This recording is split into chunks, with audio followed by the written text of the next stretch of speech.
trabalho, irei falar sobre motores de indução monofásico. Meu nome é Thiago, sobre matérias de conversão eletromecânica de energia do curso de Engenharia Eletrônica do professor Jackson Lago. O objetivo desse vídeo é compreender o que é um motor de indução monofásico, se o motor de indução monofásico é obsoleto ou não atualmente, um funcionamento de um MM, motor de indução monofásico, as teorias básicas envolvidas nele, que seria a teoria do duplo campo girante de motores de indução monofásico e a teoria do campo cruzado. Nisso, também iremos compreender a classificação dos motores de indução monofásico, sendo com o enrolamento de fase dividida, o enrolamento com capacitor de partida e polos sombreados do estator. A análise também de um motor de indução monofásico em seu circuito equivalente. Por que existem motores monofásicos de indução? Bom, os motores de indução trifásicos e geradores desse tipo são de longe os mais comuns nessa questão de motores, por ser muito comum na questão de ambientes industriais, comerciais, por ter muita potência envolvida. Só que nesse caso de motores de indução monofásico, a maioria das residências e das pequenas empresas não necessitam assim de um sistema elétrico trifásico. Nesses locais, os motores devem funcionar a partir de uma potência monofásica, uma potência pequena, existente em tipos de motores.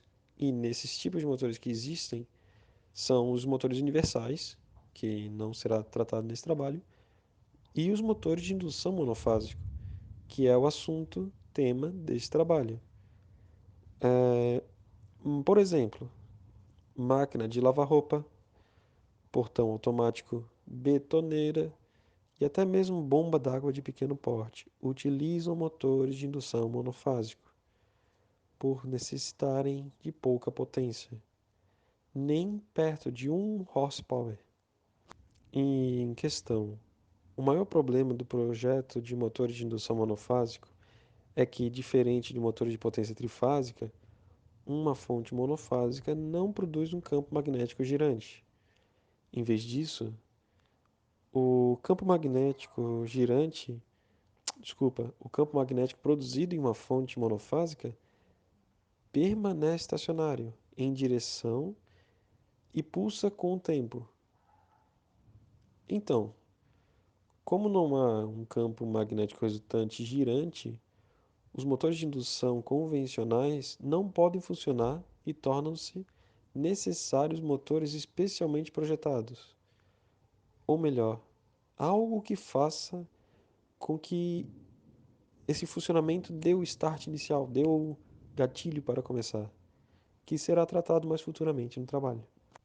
Então, já deve entender que o motor de indução monofásico logo de cara já apresenta essa desvantagem grave, que é possuir apenas uma fase no rolamento do estator e o campo magnético em um motor de indução monofásico não gira. Ele pulsa sempre na mesma direção, como eu falei.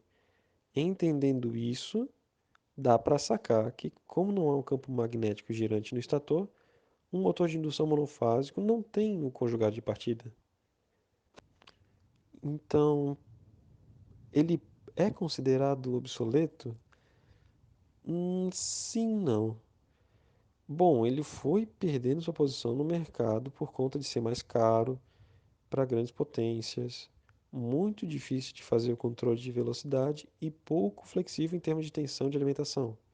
Bom, então por que, sendo obsoleto, entre aspas, ainda é necessário aprender e conhecer ele? Porque mesmo sendo obsoleto, ele está presente em quase todas as residências. Com certeza, você que está ouvindo a apresentação, você está vendo alguma dos locais que utiliza-se esse motor de indução monofásico tem em sua casa. E conhecer o seu funcionamento é importante para o engenheiro, suas ligações, sua alimentação, até mesmo suas teorias envolvidas dentro do motor de indução monofásico, que será apresentado futuramente, são de uso corriqueiro e não podem trazer dúvidas ao engenheiro. E em questão de pulsar, se você ligar um motor de indução monofásico sem métodos alternativos de partida, que eu vou citar futuramente, não ocorrerá uma movimentação do rotor, apenas vai vibrar e vai ficar. Só vai ouvir um ronco do motor e não vai girar. Se você pegar mesmo com a mão e forçar o eixo do motor a girar qualquer lado que você queira, isso sem carga, né? Aí ele vai começar a girar e rapidamente vai atingir sua rotação nominal, para o lado que você der a partida, claro. Sem o campo girante, não ocorre indução no rotor e, consequentemente, não ocorre o torque de partida do motor. Mas a partir do momento que o rotor começa a girar, já vai haver essa interação entre o campo produzido pelo rotor, por indução, e o campo do estator, que é pulsante, visto posteriormente que eu vou mostrar essa situação. Isso faz com que o rotor continue rodando. Bom, como é que é o funcionamento de um motor de indução monofásico? Ele basicamente ele é um campo pulsante, que é composto por esse vetor aqui, BS, foi chamado de BS, e ele pode ser decomposto em dois vetores de mesma amplitude, mas em sentidos opostos. Um girando anti-horário, como mostra esse círculo à esquerda, seta verde, e um outro em sentido horário, que é essa seta vermelha. Eles possuem esse módulo iguais, mas essa amplitude igual. E o que isso acarreta? Acarreta que com essa situação eu não vou ter o torque de partida inicial do motor. Eu vou precisar de alguma outra coisa, algum outro método que faça a movimentação, a, o torque inicial do motor. Neste caso, mostra que o motor de indução monofásico, sem esse meio de toque inicial, ele é apenas um campo pulsante em amplitude para cima, amplitude positiva ou amplitude para baixo. Como eu falei, o funcionamento de motor de indução monofásico não tem nenhuma tensão induzida do torque de partida, ou seja, sem o torque de partida, nenhuma corrente circula, então nenhum conjugado é induzido. Não, o campo magnético é alinhado com o campo magnético do estator, ou seja, não tem essa defasagem, entende? Se não tem essa defasagem, não vai gerar esse torque de partida. Vai precisar de um meio externo, ou melhor, alguma componente, algum circuito que faça com que ocorra esse torque de partida, que são a teoria do duplo campo girante no motores de indução monofásico e a teoria de campo cruzado dos motores de indução monofásico.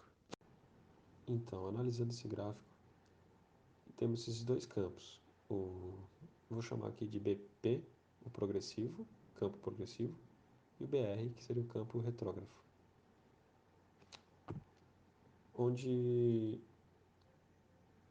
onde esses dois campos giram na mesma velocidade, como foi mostrado na figura anterior, só que sentidos opostos e têm o mesmo módulo. Aqui não estão bem representados, mas tem o mesmo módulo.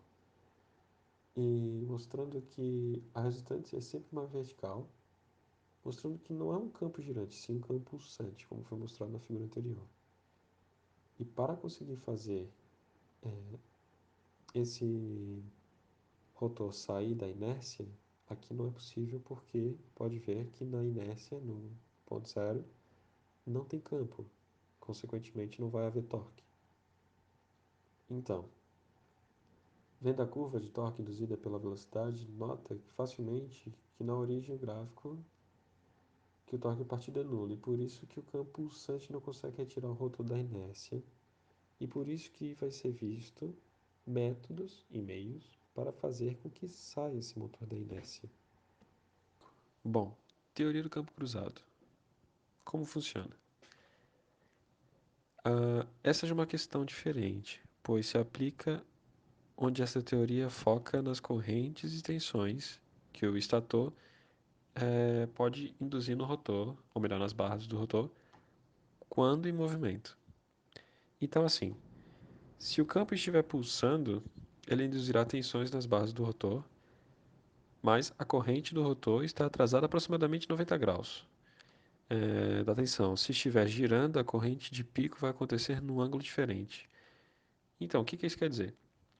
Na teoria do campo cruzado, por exemplo, se no campo progressivo ele estiver maior que o campo retrógrafo, no caso a amplitude do campo progressivo, o campo horário estiver maior que o campo anti-horário, ele vai fazer com que o motor gire. Um vetor estiver maior que o outro, ele vai fazer o motor girar em sentido horário. E isso vai acontecer sempre sustentando sua rotação. Por isso que esse gráfico mostra isso. Se ele tiver uma defasagem, uma diferença entre os campos, ele irá induzir o movimento nele e irá fazer com que o movimento aconteça. Seria um pouco prático aplicar uma energia mecânica externa para fazer o motor começar a girar, né? Por isso existe uma classificação para estes motores de indução monofásico e são divididos por meio que é feito o seu torque de partida, sendo eles essa classificação para motores de indução monofásico. Existem outras, mas as principais são enrolamento de fase dividida, enrolamento com capacitor de partida e polos sombreados de estator. Enrolamento de fase dividida também é chamado de enrolamento auxiliar. Faz sentido, né? Se tem uma resistência e reatância do enrolamento principal, aqui chamado de RMJXM, se utiliza um enrolamento auxiliar no momento da partida até o instante que a velocidade do rotor atingir valor próximo do nominal. Então, utilizar um enrolamento auxiliar com relação aqui exposta de resistência e a reatância maiores do que a do motor. Então, se tem a corrente IA, auxiliar, IAX, com uma fase diferente da do rotor, porque ela é acionada depois. E essa defasagem das duas correntes vão causar, obviamente, uma defasagem entre os campos produzidos por essas duas correntes do estator. E a defasagem entre os campos é que irá produzir aquele desbalanço, sabe? Aquele desbalanço das duas componentes do campo magnético pulsante. Então, mas o que determina para qual sentido o rotor irá girar? Se é horário ou anti-horário? Qual das duas componentes, se é progressiva ou retrógrafo, que ficará mais forte? Isso depende somente da polaridade que se esse enrolamento auxiliar nos componentes de alimentação. Mantendo o primário fixo, beleza? E colocando essa chave centrípeta, que é chamada, de modo com que possa alterar a polaridade da ligação, pode escolher o sentido de rotação do motor. Com a defasagem entre essas correntes é pequena, IAX e IM, o torque de partida vai ser pequeno, porque o torque de partida é proporcional também à defasagem dessas correntes.